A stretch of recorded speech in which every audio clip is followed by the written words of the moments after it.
Women's try series நேற்று பார்த்தீங்கன்னா India versus Sri Lanka first match வந்து விளாண்டாங்க. ஸோ ஒரு மழைனால பார்த்தீங்கன்னா இந்த பர்டிகுலர் மேட்ச்சை பார்த்தீங்கன்னா 50 ஓவர்ஸ்லேருந்து 39 ஓவர்ஸை வந்து மாற்றினாங்க.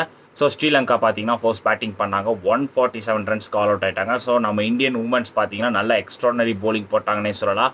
நேற்று பார்த்தீங்கன்னா ஸ்னேஹா ராணா அவங்க பார்த்தீங்கன்னா ஒரு 3 விக்கெட் எடுத்திருந்தாங்க. தென் நம்ம தீப்தி சர்மா அவங்களும் பார்த்தீங்கன்னா 2 விக்கெட்ஸ். தென் நேற்று டெபியூ ஆன ஸ்ரீ ஷரானி ஒரு நல்ல ஒரு லெஃப்ட் ஆர்ம் ஆர்த்தடாக்ஸ், ஸோ அவங்க பார்த்தீங்கன்னா ஒரு 2 விக்கெட்ஸ் எடுத்திருந்தாங்க.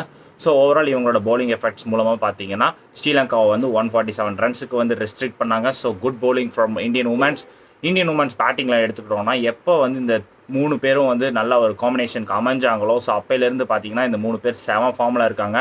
ஓப்பனிங்கில் பார்த்தீங்கன்னா பிரத்திகா ராவல் நல்ல ஒரு 50 ரன்ஸ் அடிச்சாங்கன்னே சொல்லலாம். ஒரு மாதிரி நல்ல கன்சிஸ்டன்சி காமிக்கிறாங்க இந்தியன் டீமுக்கு. So one of the watch out player for Indian women's டீம்னே சொல்லலாம் பிரத்திகா ராவல். ஸ்மிருதி மந்தனா பார்த்தீங்கன்னா ஒரு 43 ரன்ஸுக்கு அவுட் ஆயிட்டாங்க. தென் ஒன் டவுனில் வந்து ஹர்லின் டியோல் அவங்களும் பார்த்தீங்கன்னா ஒரு 47 ரன்ஸ் நாட் அவுட்.